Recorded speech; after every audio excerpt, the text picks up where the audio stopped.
Манай кино телевиз медиа урлагийн сургуулийн дуун техник технологийн тэнхимээр эхлэж байгаа юм байна. Манай дуу чимээний технологи хөтөлбөрөөр эсгэж байгаа оюутнуудад ур чадрын шалгалтын зааварчилгаа өгье.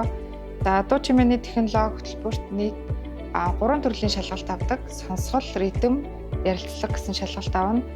За сонсголын шалгалт нь багш төгөлдөр хуур дээр 1-3 төрлийн хөгжмийн их шиг тоглоно. Тухайн их шиг хэдэн нот зэрэг дуурж ийн гэдгийг эсэгч маань таана гэсэн үг. Тэгээд тухайн их шигээ ямар их шиг дуурж ийн гэдгийг аялаж үзүүлнэ гэсэн үг.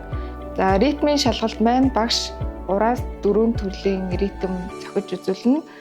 Эсэгч маань тухайн ритмийг дагаж зохиод тэгээд хамгийн хүндөвтөр ритмийг тоглож чадчихвэл тухайн яг гол шалгуур болж байгаа. Тэгээд дууны найруулагч маань бичиж байгаа хөгжмөө дууны найруулга хийхдээ ритмийг хамгийн чухалчилж үздэг учраас энэ маань шалгалтын хамгийн гол үзүүлэлт болж байгаа. За 3 дахь шалгалт маань ярилцлагын шалгалт байгаа. Ярилцлага нь болохоор тухайн эсэгчийн мэрэгжлийн ерөнхий ойлголтын талаар ярилцлага авна. Өөрийнхөө дуу хөгжмийн талаарх сонирхол гэх зэрэг нөгөө ерөнхий ярилцлага хийгээд тэгээд шалгалт маань болно.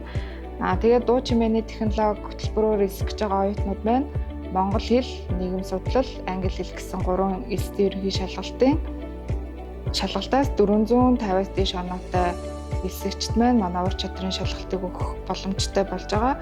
Тэгээд ур чадрын шалгалтаа өгөхдөө 6 сарын 29-30, 7 сарын 1-нд кино телевиз медиа урлагийн сургуульд ирж ур чадрын шалгалтаа өгч болно. За ингээд эсэгчдтэй амжилт хүсье.